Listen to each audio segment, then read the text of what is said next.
Gente, nosso tema hoje, né, a gente vem numa série que trata de vida devocional. E nós estamos falando de uma série bem longa, são 16 semanas que a gente vem falando desse tema. A gente abordou vários aspectos já. A gente falou sobre leitura e meditação na palavra nas primeiras 4 semanas. Né, buscar Deus na palavra, ouvir a voz de Deus através da leitura, da meditação na palavra, refletir. A gente falou mais 4 semanas depois sobre oração. E aí, como nós nos comunicamos com Deus, como nós falamos com Deus, os tipos de oração, né, a propósito da oração. Foi um tempo bacana. Nos 4 semanas seguintes, depois dessas, nós falamos sobre jejum, que é um tema que pouco se fala, né, nas igrejas de modo geral. E a gente não falou só uma vez, a gente falou 4 semanas. E nos grupos também. E no tempo devocional também. Né? Então a gente falou bastante sobre jejum e a gente teve a experiência de viver o jejum de 21 dias, né, juntos. No segunda-feira que passou, foi muito legal a gente poder entregar o jejum juntos aqui. Fizemos, né, uma festa aqui, teve salgadinho, docinho. Quem estava aí se privando dessas coisas no jejum parcial, né, ó, né, pôde viver aquele momento assim. Agora pode, né? Foi muito legal. Mas foi muito legal porque eu acho que a gente também colheu alguns testemunhos assim de que, puxa, eu parei de comer doce naquele tempo porque aquilo era uma prisão para mim. Quando eu voltei a comer doce, não teve o mesmo impacto, não foi igual. Algo mudou, minha relação com isso mudou. E que testemunhos bacanas, né? E coisa legal. Isso doce, isso café, isso salgado, isso sei lá o que você fez, né? Eu sei que teve também jejum total, né? 21 dias. Então teve de tudo. E foi muito bacana a gente viver isso juntos. E talvez, né, por ser um tema novo, a gente até ficou assim meio tateando, poxa, como é que é isso, né? Vamos experimentar. E foi legal viver para aprender na prática. E agora a gente vai falar sobre serviço. Eu acho que a gente tem ouvido falar muito sobre servir nos últimos tempos. Diante do cenário que a gente encontra, né, no nosso estado, servir, acho que tem sido assim algo muito recorrente. Não só no meio cristão, a gente tem visto muita gente servindo. Muita gente, né, arregaçando a manga, fazendo algo e ajudando como pode. E eu acho que esse tema é bem pertinente também nesse momento. Mas a gente quer olhar isso da perspectiva de Jesus. Como Jesus ensinava, né? O que Jesus fez nesse sentido. Como a gente vai aplicar isso, não só aqui, eu falei isso antes na oração, né, nesse contexto de prédio aqui, porque isso aqui é uma reunião na semana. E alguém serve. Hoje eu toquei ali, mas, né, podia ser outra pessoa. Alguém vai fazer o café. Pô, que legal. Alguém arrumou as cadeiras. Alguém limpou o prédio. Alguém testou as descargas do banheiro. Você sabe, né? Isso acontece. Testa para ver se está tudo certo. Alguém cuidou do espaço das crianças. Alguém, né, fez várias coisas. Mas tudo bem, isso aqui é uma reunião, é um momento. Mas o nosso serviço cristão, ele não é o servir na igreja, no prédio, nesse momento de reunião. O nosso servir é a nossa vida de serviço. A gente já falou um pouco disso no momento das músicas aqui, né, ao longo da ministração. Mas a gente quer entrar na palavra e ver um pouco sobre isso. Como a gente entende serviço. E se tu vive no mesmo mundo que eu, tu sabe que hoje a maioria das pessoas, elas gostam de quê? De ser servidos ou de servir? De ser servidos, né? Quem não gosta de ser servido? Se alguém disser que não gosta de ser servido, acho que tá mentindo. Gosta de ser servido, todo mundo gosta. Não necessariamente, né, que alguém que gosta de ser servido está errado e não serve. Mas todo mundo gosta de ser servido. Mas isso é bem visível também, né, da forma mais prática, no dia a dia, quando a gente vai, por exemplo, num restaurante. Pô, a gente gosta de ser bem servido. Ser bem atendido, o garçom atenda bem. Ou vai no hotel, vai de férias. Pô, eles cuidam das minhas bagagens, eles fazem, né, me ajudam com isso, me atendem na minha necessidade. Pô, sou servido, né? É legal. Mas nesse momento, nesses contextos, nós somos consumidores de um serviço, porque nós estamos contratando um serviço que é normal. Alguém se remunera, alguém vive daquela prestação de serviço. Entende que isso é uma prestação de serviço paga, né? Está tudo certo. Alguém precisa sobreviver, ele trabalha com isso, eu pago, sou servido, está tudo bem. Mas quando a gente está falando de um serviço agora diferente desse, nós não estamos consumindo, não somos consumidores. Quem é servido não é consumidor. A gente não pode olhar com o olhar de cliente. É um olhar diferente. Mesmo como cliente, como consumidor, a gente tem que ter um olhar de respeito e amor e consideração, e poxa, né, que legal que eu sou servido, e reconhecer. Não, a gente vê muito comportamento do tipo assim, eu estou pagando? Como é que é isso? Né? Isso é a distorção, né, do servir, porque até a palavra servir não serve. Né? E parece um trocadilho, mas a palavra servir nesse caso não serve. Ser servido dá uma noção, dá uma percepção para quem é servido de importância, de valor, de, às vezes até, talvez nesse contexto do eu pago, eu recebo, de poder, eu posso. E essa relação, ela é a questão de importância e valor. Poxa, que legal, alguém se importou comigo, alguém me atendeu, alguém me serviu, olha que legal, olha como eu fui bem recebido quando eu cheguei e alguém me estendeu a mão, eu nem conheço as pessoas, como fui bem servido, bem recebido. Mas é diferente quando, né, eu levo isso para o lado do poder. Eu posso, eu mereço, nada mais do que obrigação me tratarem assim. Então é um pouco tênue, né? Essa linha do ser. O que é o ser servido também? A gente também precisa aprender a ser servido, tá? A gente vai falar sobre servir, mas a gente precisa também aprender a ser servido. Às vezes nós não queremos ser servidos por orgulho nosso. Nós achamos que alguém nos servir, né, nos diminui. Muito pelo contrário, né? Devemos sentir, poxa, alguém se importa comigo. Tá? E a gente vai falar um pouco sobre isso aqui. As pessoas em geral preferem ser servidas a servir, porque é mais cômodo. É passivo, né? Ser servido a servir. Servir envolve fazer algo, ação. Então é mais cômodo, é mais agradável. Nós queremos aprender como Jesus, que eu disse. Só que Jesus, se a gente for olhar, Jesus era o típico, né? Era alguém que ele sim deveria ser servido. Quem é Jesus? João diz lá, né? No princípio era o verbo estava com Deus, o verbo era Deus. Nada do que existiu, né? Nada do que foi feito se fez sem ele. E o verbo se fez carne, habitou entre nós, e vimos a sua glória, glória como do unigênito do Pai. Jesus é Deus, estava lá no começo, desde antes de tudo, e ele encarnou e se tornou homem. Cara, Deus, homem, agora, ele tinha que ser servido. Como foi a vida de Jesus? Como foi que isso aconteceu na vida de Jesus? Quero te convidar para abrir aí o texto de Marcos, capítulo 10, do versículo 42 até o 45. Esse é o primeiro texto que a gente vai abrir. Eu quero começar por aqui. Marcos, capítulo 10, de 42 a 45. Tá? Eu não vou abrir porque eu já colei aqui para mim, fica mais fácil, tá? Então, a gente vai andar aqui. Diz assim o texto: Jesus os chamou quem, né? Os discípulos dele, que estavam ali.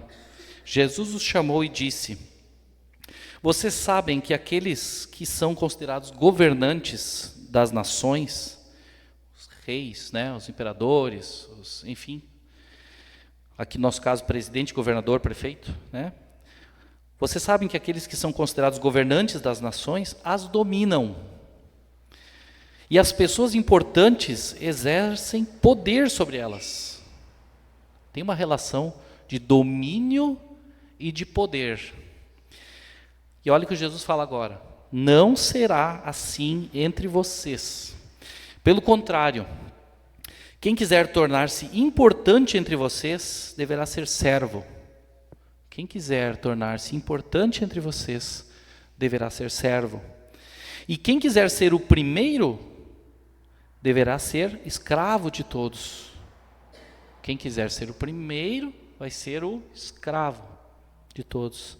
Pois nem mesmo o Filho do Homem, que era ele, Jesus, veio para ser servido, mas para servir e para dar sua vida em resgate por muitos. Jesus não veio, apesar de ser Deus, não veio aqui para ser reconhecido como Deus, ser servido nesse momento. Ele veio para servir e dar a sua vida em resgate por muitos. Olha que Jesus, eu quero destacar alguns pontos aqui desse texto, né? Primeiro, quando diz assim: aqueles que são considerados governantes das nações as dominam, né? E as pessoas importantes exercem poder sobre elas. Jesus está falando sobre liderança, sobre poder numa ótica do nosso mundo, né? Poder, domínio, força muitas vezes, naquele tempo era força mesmo, né? Coação, de cima para baixo, hierarquia, manda quem pode, obedece quem tem juízo. Era isso, Jesus estava falando que era assim, naquele contexto. Mas ele disse que os seus discípulos não seguiriam o padrão desse mundo. Jesus falou isso para os 12 ali. Mas isso se estende para nós. O ensino de Jesus, ele não parou nos 12. Chega para nós hoje, nós somos discípulos de Jesus também. Jesus está dizendo, entre vocês não será conforme o padrão do mundo, não será assim. Como vai ser isso? Jesus aqui traz uma liderança não por poder, não por cargo, não por posição. Jesus traz uma liderança aqui, né? Ele fala de ser grande, ele fala de ser importante, ele fala de ser o primeiro. Então ele está falando de liderança, mas ele fala sobre influência, ele não fala sobre poder, ele fala sobre autoridade. A autoridade que é a liderança construída sobre a autoridade, não sobre poder. Ele fala sobre a autoridade conquistada na base da influência pessoal. A autoridade sendo a capacidade de levar as pessoas a fazerem a sua vontade, ou aquilo que precisa ser feito de boa vontade, de bom grado, por causa da influência pessoal deles. E como eles fariam isso?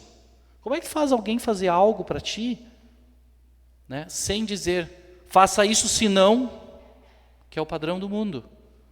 Na empresa, não é assim?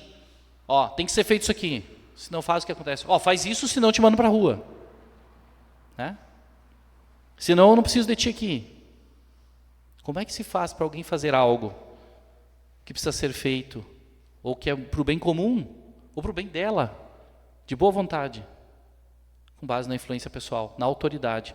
Só que essa influência pessoal precisa ser construída, ela precisa ser edificada, ela não é como um poder que a gente elege um presidente, um governador, um prefeito, e quando vira o mandato, alguém passa uma faixa, ou, né, assina um termo, passou agora o cargo. O poder passou de uma pessoa para outra. É um cargo. A gente respeita o cargo, mas a pessoa ocupa o cargo.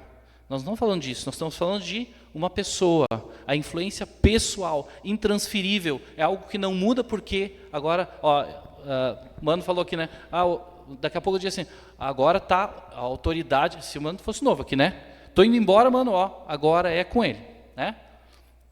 Passou assim, e a pessoa, peraí, mas vocês daqui a pouco iam dizer assim, mas eu não conhecia, chegou ontem, faz de conta, né? Mas não conhecia quem é, como é, que história é essa, a gente não tem uma relação. Então a gente está falando de uma relação construída ao longo de tempo, ao longo de... E a gente fala até muitas vezes, né? Uma relação estabelecida é algum quilo de sal comido junto, né? Ou o açúcar, né? Às vezes é com açúcar, cuca e tal, né? Mas é isso. É uma influência pessoal que é construída na base do relacionamento, na base do exemplo. Essa autoridade, né, da influência pessoal, ela é construída sobre serviço e sobre sacrifício. Olha o que Jesus fala ali, né? Não será assim entre vocês, pelo contrário, quem quiser tornar-se importante deve ser o servo. A autoridade é construída sobre o serviço e sobre o sacrifício, porque servir implica sacrificar. Vocês acham que, vocês têm muitos que têm filhos aqui, né? Como é que a gente serve os nossos filhos? A gente sacrifica tempo, a gente sacrifica os próprios planos, a gente sacrifica horas de sono, para os que têm pequenos muitas vezes, né? A gente sacrifica investimentos que a gente faria, que a gente vai aplicar neles. E vale a pena, né? Todo esse sacrifício vale, porque a gente está pensando, estou construindo algo para frente, para o futuro, né? Estou influenciando aquela pessoa, é uma influência pessoal que eu vou construir, é algo que eu estou servindo, estou sacrificando, mas eu sei o que vai dar. Eu quero que dê algo bom, né? Às vezes a gente não controla o processo todo, o resultado, mas a gente investe nele. Serviço e sacrifício. Serviço no sentido de empregar habilidades, esforço, trabalho, tempo, outros recursos, né, para atender as necessidades de alguém. E quem tem filho sabe bem isso, a gente não vai atender os desejos de alguém, a gente vai atender as necessidades de alguém. A Lili, ela vai chorar. Vocês vão identificar se é 4 coisas: fome, sono, fralda, ou, esqueci a quarta, dor. Isso aí. Fome, sono, fralda ou dor. Necessidade. Maiorzinha, ela vai pedir que quer um doce na hora de almoçar. Vocês não vão dar. Por quê? Porque não é hora, não é momento, não é bom. Ou antes de dormir, não é bom.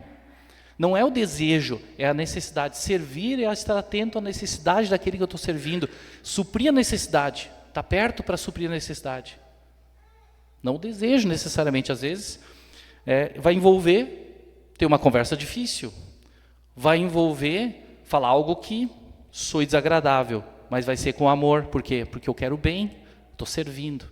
Né? Serviço assim, e sacrifício por quê? Porque implica a realização do serviço que compromete disponibilidade, energia, força, tempo, recursos, aquele que presta o serviço. Porque ele estaria fazendo isso para si mesmo, se ele quisesse.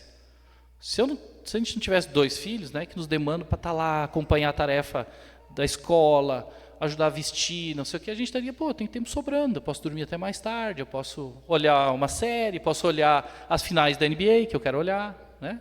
Eu gosto, mas não vai dar para fazer tudo. Então a gente sacrifica, faz parte, né? Quem serve, se sacrifica. Jesus serviu assim, né? E a gente vai ver um pouquinho isso aqui, olha como é que foi com Jesus. Quero te levar para um outro texto. João, capítulo 13, Evangelho de João, capítulo 13, versículo 1 até o versículo 17. João, capítulo 13, versículos de 1 a 17. O texto diz assim, um pouco antes da festa da Páscoa, sabendo Jesus que havia chegado o tempo em que deixaria este mundo e iria para o Pai, tendo amado os que estavam no mundo, amou-os até o fim. Eu separei esse texto de serviço, né? É um texto de serviço, mas ele começa falando sobre amor. Presta atenção nisso. Jesus, sabendo que havia chegado o tempo que deixaria esse mundo e iria para o Pai, tendo amado os que estavam no mundo, amou-os até o fim. Amou-os até o fim. Estava sendo servido o jantar. E o diabo já havia induzido Judas Iscariotes, filho de Simão, a trair Jesus. Jesus sabia que o Pai havia colocado todas as coisas debaixo do seu poder e que viera de Deus e estava voltando para Deus. Assim, levantou-se da mesa, tirou sua capa e colocou uma toalha em volta da cintura. Depois disso, derramou água numa bacia e começou a lavar os pés dos seus discípulos, enxugando-os com a toalha que estava em sua cintura. Chegou-se a Simão Pedro e lhe disse, Simão disse, né? Senhor, vais lavar os meus pés? Respondeu Jesus, você não compreende agora o que eu estou lhe fazendo, mais tarde, porém, entenderá. Disse Pedro, nunca lavarás os meus pés. Jesus respondeu, se eu não os lavar, você não terá parte comigo. Respondeu Simão Pedro, então, Senhor, não apenas os meus pés, mas também as minhas mãos e a minha cabeça. Respondeu Jesus, quem já se banhou precisa apenas lavar os pés. Todo o seu corpo está limpo. Vocês estão limpos, mas não todos. Pois ele sabia quem iria traí-lo, e por isso disse que nem todos estavam limpos. Quando terminou de lavar-lhes os pés, Jesus tornou a vestir a sua capa e voltou ao seu lugar. Então lhes perguntou, vocês entendem o que lhes fiz?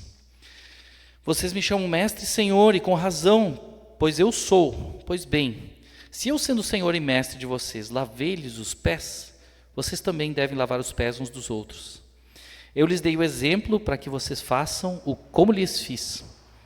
Digo-lhes verdadeiramente que nenhum escravo é maior do que o seu senhor, como também nenhum mensageiro é maior do que aquele que o enviou. Agora que vocês sabem essas coisas, felizes serão se as praticarem.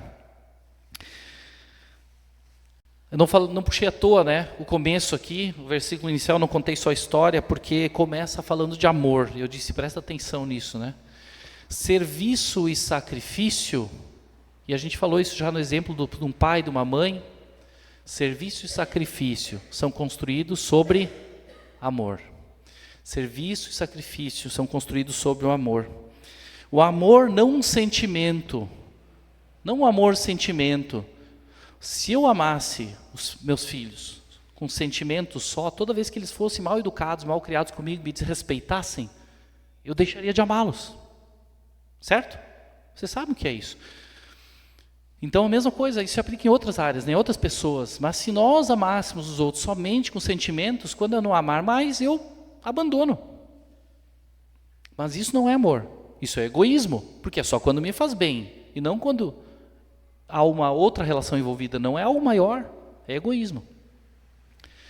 Amor não é sentimento, amor é um comportamento. Amor é o que o amor faz. Jesus aqui, olha que interessante, né? Eu vou destacar uns pontos aqui, mas Jesus, ele serviu os discípulos e lavou os pés dos discípulos, e ele sabia, o texto diz que ele sabia quem ia traí-lo.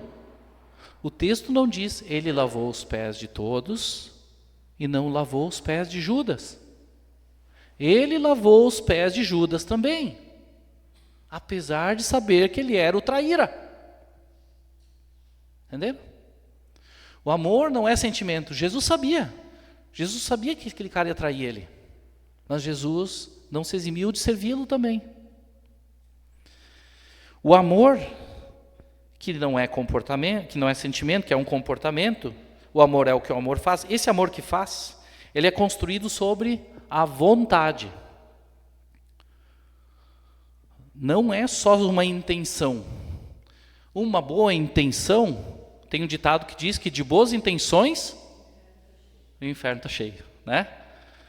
O amor que é, nesse caso, construído sobre a vontade, não é só uma intenção. Eu tive eu tenho vontade, mas eu tenho uma boa intenção só, não fiz nada.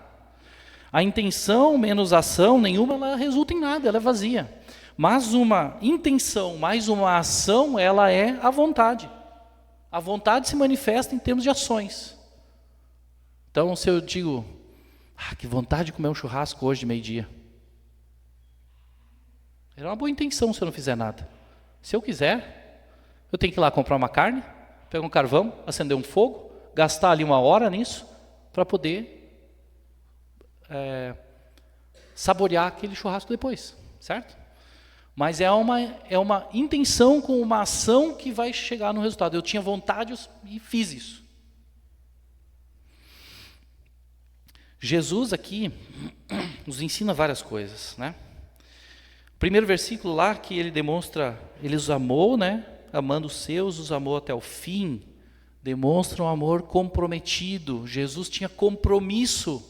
Jesus não abandonou, Jesus foi até as últimas consequências, Jesus foi até o último minuto. Versículo 3 e no versículo 13, nós vamos ver que Jesus sabia quem ele era. Ele não tinha uma crise de identidade. Quando ele serviu, ele não se sentiu menosprezado, ele não se sentiu diminuído, ele não achou, puxa, eu estou fazendo aqui um serviço menor, o que vão pensar de mim? Se alguém passar agora ali e me ver servindo, lavando os pés, o que vão achar de mim? Será que vão achar que eu sou o escravo da casa aqui? Porque era assim que era. Não, Jesus sabia quem ele era. Diz o versículo 13 assim, Jesus sabia que o Pai havia colocado todas as coisas debaixo do seu poder. Ele sabia quem ele era, que poder ele tinha. Ele sabia que ele era uma autoridade sobre todas as coisas. E que ele viera de Deus. E que ia voltar para lá. E o 13 diz, vocês me chamam mestre e senhor e com razão, eu sou. Jesus não tinha crise de identidade. Jesus sabia quem era, ele não tinha insegurança, ele não tinha um complexo. Mas então servir para ele não foi o problema.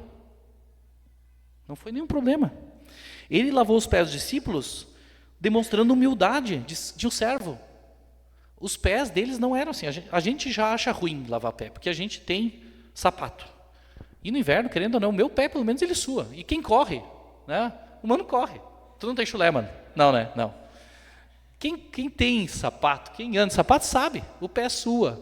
O pé não é uma coisa bonita, né? Quem vai em podólogo lá, cuidado nisso aí, né? Tira lá a pele excedente, não sei o quê, mas o pé não é uma coisa bonita. A gente acha meio ruim assim. Naquela época o pessoal andava de pé no chão. Mal e mal, quem de repente tinha condição andava de sandália. Mas andava de pé no chão, o pé estava sujo, o pé estava cascudo, né? E aí Jesus vai lá e dá o pé para cá. Pedro diz, não, meu pé não, que é isso? Vai lavar meu pé? Tu vai lavar meu pé? Está te diminuindo? Isso é coisa de servo fazer. Jesus diz, se eu não fizer contigo, se tu não deixar o serviço, não deixar te mostrar como é, tu não tem parte comigo.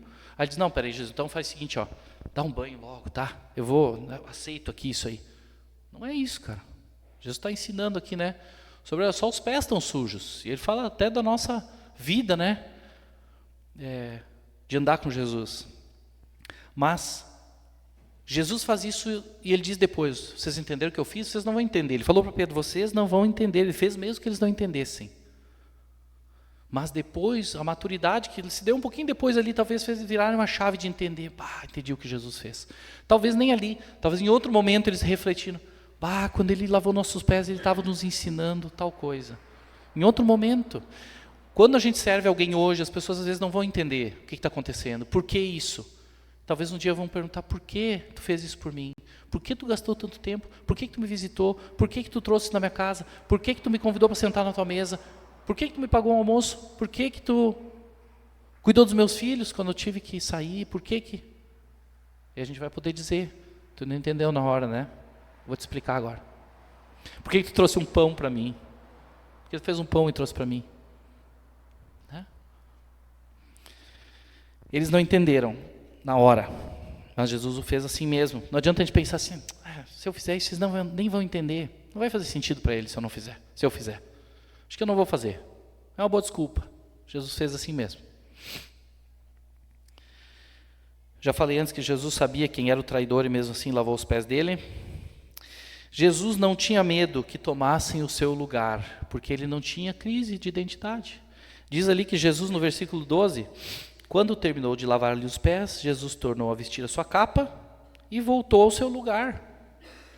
Ele não deixou de ser quem era, ele não deixou de ocupar o lugar que ocupava. Ele fez aquilo e voltou para onde estava. Está tudo certo. Entenderam? Que maturidade, né? Jesus é exemplo para nós em tudo. Ele não apenas ensinou a fazer, mas nos mostrou como se faz. Ele foi lá, versículo 15. Eu lhes dei o exemplo para que vocês façam como lhes fiz. Ele não disse, façam isso. Mas eu nunca vi ele fazer. Jesus fez. Jesus deu o exemplo, é assim. Ele não estava ensinando a lavar pés. Acho que algumas tradições entendem essa cerimônia aqui, trazem esse momento aqui como uma cerimônia de lavar pés. Não é uma cerimônia. A gente não faz isso como uma cerimônia. A gente não faz isso para... Não tem um valor espiritual na questão de lavar pés. Tem um ensino profundo sobre serviço, sobre ser servo, sobre humildade. Né? É isso que tem a ver. Mas o que Jesus quer nos dizer, que eu dei o exemplo para vocês fazerem igual, é fazerem isso na vida dos outros, se importarem, descer do pedestal. Se vocês acham que estão num, né? Vocês não estão, mas se acharem que estão, entendam quem vocês são, se reconheçam, se conheçam primeiro, não tenham crise com vocês e aí sirvam. Vão lá fazer. Vai ser bom para os outros, vai aproximar eles, né? vai servir. E aí vocês vão poder até explicar por que fizeram, se eles não entenderem. Façam isso. E aí Jesus no final ainda diz assim, agora que vocês sabem essas coisas, felizes serão se as praticarem. Jesus está dizendo, olha, se vocês praticarem, vai ser bom. E ele fala antes ali, no versículo 16, né? Nenhum escravo é maior do que o seu senhor. Nenhum mensageiro é maior do que aquele que enviou. Ou seja, vocês não são melhores que eu. Vocês têm que fazer também. Estou fazendo porque vocês têm que ver como é que é. Entendeu? Se a gente acha assim, não vou fazer isso aí. Jesus era Jesus, eu não vou fazer. Porque eu sou melhor que Jesus. Quem é Jesus para mim? Entendi quem Jesus é? Por que eu não faço? Né? Ele que deveria ser servido. Esse amor que é o que o amor faz, o amor que faz, né? Falei antes um pouco já. Jesus demonstrou humildade, Jesus demonstrou compromisso, Jesus demonstrou uma série de coisas. Mas se a gente olhar tudo isso de verdade, no fim das contas, onde é que está resumido o que é esse amor? 1 Coríntios, capítulo 13. De 4 a 7. Não precisa ler todo o texto, mas se quiserem ler, aí eu vou abrir porque eu não escrevi para mim. Mas diz assim, eu vou abrir. Acho que é importante a gente ler assim.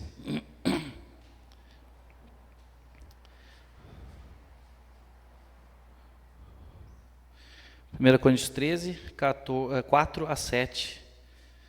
Depende da versão que tu tiver aí, mas diz assim, ó.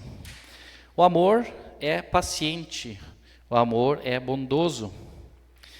Não inveja, não se vangloria, não se orgulha, não maltrata, não procura seus interesses, não se ira facilmente, não guarda rancor. O amor não se alegra com a injustiça, mas se alegra com a verdade. Tudo sofre, tudo crê, tudo espera, tudo suporta. Resumindo aqui, o primeiro versículo, o amor é paciente, então o comportamento de paciência, o amor que faz, o amor que é comportamento, ele se apresenta com a paciência. Ele é paciente. O amor que faz, que é um comportamento, ele é bondoso, né? Ele é bondade, ele se apresenta na forma da bondade. Ele se apresenta na forma da humildade, quando diz ali, ó, ele não se vangloria, ele não se orgulha, ele é humilde. Ele tem respeito, porque diz não maltrata, não busca os seus interesses, ele não tem respeito, não é egoísta, pensa nos outros.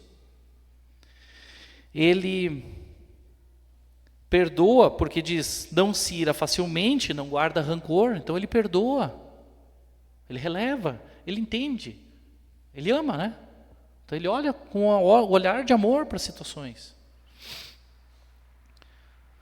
Ele é honesto, íntegro, porque diz o amor não se alegra com a injustiça, mas com a verdade. Então ele é honesto, ele fala a verdade, ele vive em verdade.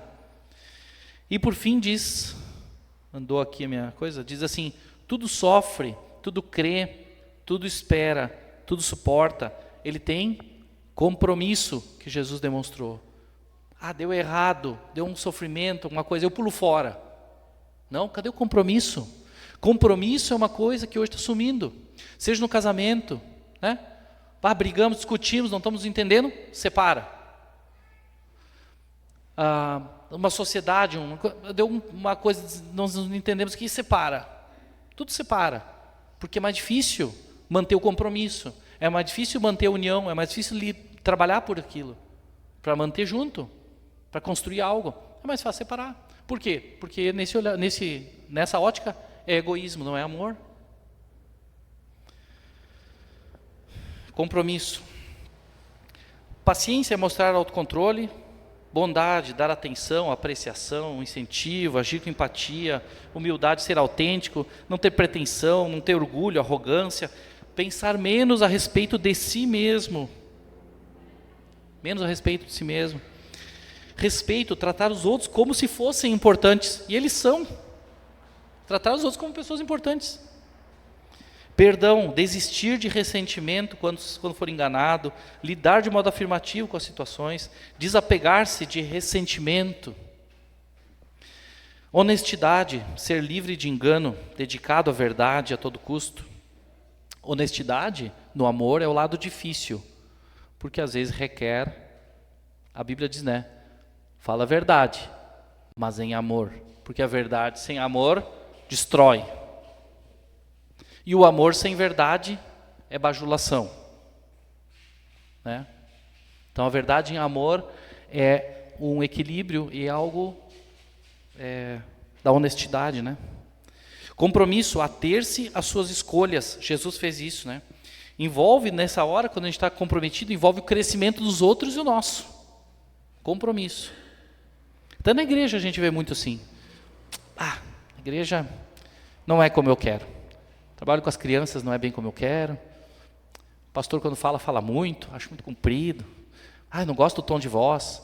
A música é muito alta, a música é muito baixa. O ambiente é muito ruidoso. O ambiente, é muito comprido a programação. O horário não é bom.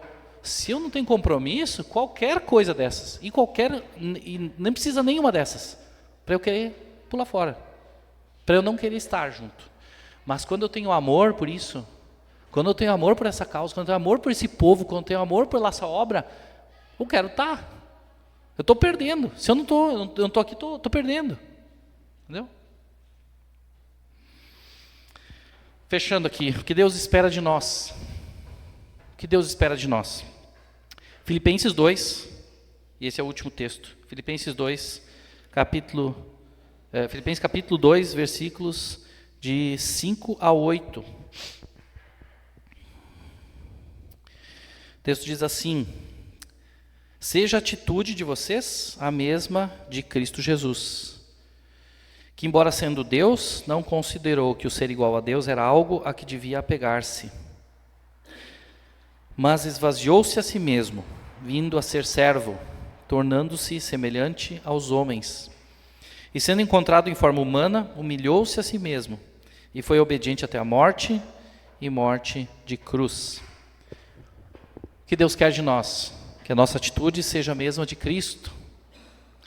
Qual a atitude de Cristo? Que a gente viu já, né, no episódio de Jesus ali, amando até o fim, servindo, não olhando a quem, mesmo no Judas, né? Não achando que isso é demérito, não achando que estou abrindo mão de algum benefício que eu deva ter, de forma desapegada da posição, mas apegada ao que eu estou fazendo, né? Dedicada, entregue ao que eu estou fazendo. Jesus, embora sendo Deus, não considerou ser igual a Deus algo que devia apegar-se. Então, por quem eu sou eu para querer me apegar a algo? Que posição eu tenho que acho que eu tenho que me apegar? Ah, mas eu sou o cara na igreja, eu sou o líder da igreja. Que posição? Líder é o que serve. Líder serve. Até nas empresas, até nas organizações, a liderança servidora foi muito falado. Porque todo mundo entendeu que poder resolve por pouco tempo, às vezes, talvez no exército. De cima para baixo, poder ajuda naquela hora da crise. Mas na hora do longo prazo, o poder corrói as relações, acaba com tudo, sobra nada. Tem que ter autoridade, tem que ter influência, que senão não sobrevive, não persiste. Vocês veem muitas empresas que têm rotatividade pessoal, né? Gira, gente. O que é um indício disso? Pode ser que a atividade é ruim, a remuneração é ruim, mas normalmente as pessoas, a gestão, as relações não são boas. Ninguém quer ficar. Jesus esvaziou-se a si mesmo, vindo a ser servo. Ele se humilhou. Questão da humildade e aqui da obediência. A obediência ao Pai. E essa obediência o levou à morte. Foi até o fim, até a última consequência. Esse é o desejo, né, de Deus para nós. Servir como Jesus, ter essa atitude de Jesus. Nossa disposição em servir é um importante indicador do estado da saúde, da nossa vida devocional. Quando falo devocional aqui não é só leitura. A vida devocional se resume ao meu momento de ler a Bíblia e orar. Não. A minha vida devocional, a minha vida de devoção a Deus, a minha vida com Deus, minha vida de intimidade com Deus, a minha esfera íntima. Eu e Deus. Minha disponibilidade de servir é um importante indicador dessa saúde. Né? De como eu estou com Deus. Como é que está o meu coração alinhado ao Senhor? O coração alinhado com o que Deus quer. Servir é uma resposta natural de todo discípulo de Cristo diante do amor recebido da parte dele. Quando a gente entende o que Jesus fez por nós, nós não podemos ficar indiferentes. Nós temos que reagir a esse amor. E as reações a esse amor, a forma de reagir a esse amor é multiforme. Né? Tem muitas formas. Deus te formou de um jeito, te deu habilidades, te deu uma personalidade, te deu aptidões diferentes de outras pessoas ao teu redor. Usa isso que Ele te deu. Da forma como Ele te fez. E Ele te capacitou, e Ele te deu dons para servir. A gente costuma olhar as outras pessoas com nossas lentes. Né? Com as nossas lentes a gente olha as pessoas e olha assim, eu olho a partir da minha perspectiva. E se a minha perspectiva é, por exemplo, eu tenho que fazer coisas. E a gente tem um exemplo até na Bíblia, né? Maria e Marta recebem Jesus na casa, uma está fazendo almoço, fazendo coisa, limpando a casa, porque eu quero receber bem Jesus. Mas a outra faz o quê? Senta do lado, escuta Jesus, conversa com Jesus, gasta tempo com Jesus. As duas tinham perspectivas diferentes. Só que Jesus diz, olha, uma coisa só, naquele caso uma coisa só é necessária. E ela escolheu, a Maria escolheu a boa parte aqui, né? Marta estava lá agitada lá. Mas a gente olha, Marta ficou brava porque Maria estava sentada ali, porque na ótica dela a outra não estava fazendo nada. Então a gente tem que tomar o cuidado também de não olhar os outros com a nossa lente. Pessoas servem de formas diferentes, pessoas são diferentes. Tudo que precisa ser feito, alguém precisa fazer. Alguém precisa. Eu dei o exemplo aqui no começo, né? Arrumar as cadeiras, limpar o prédio, mas alguém precisa ouvir a história de alguém que está chegando aqui. Alguém precisa dar o abraço na chegada, alguém precisa, lá durante a semana, ser aquele que alguém manda mensagem. Poxa, eu queria falar com alguém. Tem um tempo para mim? Alguém precisa mandar uma mensagem antes e perguntar, tudo bem contigo? Como é que passou a semana? Te achei meio abatida, está tudo certo, está tudo bem aí? Alguém precisa ir lá visitar e levar lembrei de ti, passei na padaria, lembrei de ti, comprei uma cuca aqui, sei lá, né? E abre uma porta, aquilo ali abre uma porta para eu entrar e poder entrar naquela vida, servir alguém. E tem várias formas. Talvez eu estou falando algumas coisas da minha lente, entendeu? Talvez algum vai dizer nesse momento, cara, eu vou lá limpar uma casa que está cheia de barro. Algum outro vai dizer assim, cara, eu tenho alcance em pessoas que têm condição, que podem abençoar a gente dando eletrodoméstico. Eu vou fazer uma campanha, tem gente que vai levantar coisa aqui para a gente entregar nesse lugar.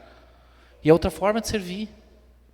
Vai ter alguém que depois que tudo isso voltou, as pessoas vão estar ainda abatidas, tristes e tal. Alguém vai ter que ouvir, acolher, aconselhar, indicar, preparar até para um emprego, que aquele emprego que ela tinha não existe mais.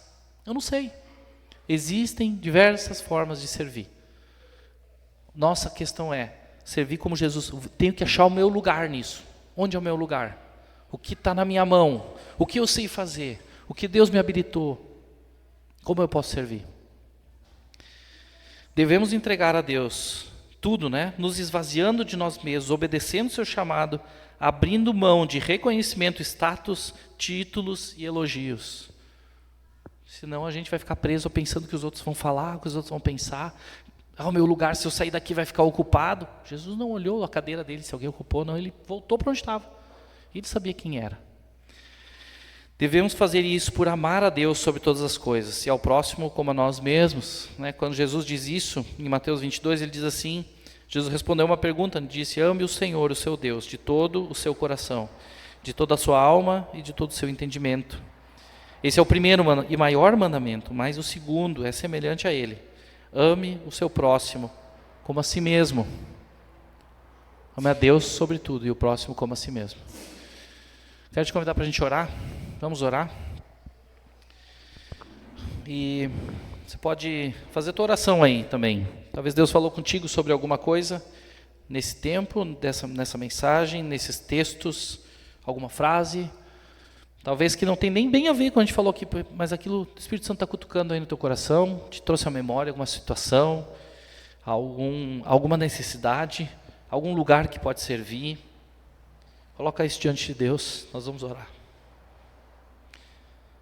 Deus, a tua palavra é viva, ela é muito viva, ela é eficaz e ela alcança o nosso coração. E a gente crê que tem corações aqui que estão voltados para o Senhor, que querem, Deus, ouvir a tua voz através da tua palavra, que querem receber direção, corações que querem direcionamento, que querem encontrar, Deus, o seu lugar na tua obra, no teu serviço, querem servir como Jesus, querem aprender desse modelo, Deus, que Jesus foi aqui, quando esteve aqui, apesar de ser Deus, não achou que abriu mão disso para nos ensinar esse modelo, nos ensinar humildade, nos ensinar entrega, sacrifício. E Deus, tudo que nós podemos fazer, a gente sabe que não vai comprar nenhum benefício, não vai comprar o perdão de pecados, não vai nos dar uma posição, nada disso. Mas tudo isso é uma retribuição, Deus, uma forma que a gente quer retribuir e demonstrar, Deus, amor por Senhor. A gente quer mostrar que te ama, a gente quer mostrar que ama pessoas, a gente quer cumprir o teu chamado para nós, e a gente quer, de fato, colocar em prática isso ali de amar a Deus sobre todas as coisas, amar o próximo como a nós mesmos. Coloca diante de nós situações que nós possamos servir, e que a gente possa, Deus, viver isso e poder testemunhar para outros. Deus, o Senhor tem feito tantas coisas nas nossas vidas, faz com que a gente tenha a oportunidade de falar isso. E mais do que falar, porque como Jesus falou aqui, talvez as pessoas não vão entender aquilo naquele momento. mas que em um momento oportuno, aquilo que a gente fez, aquilo que a gente serviu, aquilo que a gente entregou, frutifique, faça sentido e repercuta, Deus, para a eternidade. A gente não está aqui buscando títulos, elogios, reconhecimento, mas só queremos ouvir do Senhor lá no fim, na eternidade. Servo bom e fiel. Queremos ser fiéis, Deus. Continua ministrando, Deus, essa palavra no nosso coração nessa semana. Nos encoraja. Nos envia, Deus, nesse mundo. Faz com que esse dom que o Senhor nos deu, que deu a cada um, que tem o teu Espírito aqui. Os nossos talentos, as nossas habilidades, o caráter e os traços de personalidade que podem ser usados poderosamente pelo Senhor, eles sejam úteis, sejam decisivos, sejam determinantes, sejam impactantes, Deus, na tua obra e no mundo ao nosso redor, para como a gente cantou aqui. Deus, que o mundo possa te conhecer. Faz isso, Deus, nas nossas vidas. Nos despede com a tua graça, com a tua paz, para uma semana, Deus, em que a gente já comece a colocar isso em prática. Tudo aquilo que a gente aprendeu do Senhor, que fique não no nosso cérebro, na nossa mente, mas vá para o nosso coração e passe pelo nosso corpo, pelas nossas mãos, pelos nossos pés, pela nossa boca. E assim a gente possa ser ferramenta, instrumento teu nesse mundo, Deus. Em nome de Jesus, amém.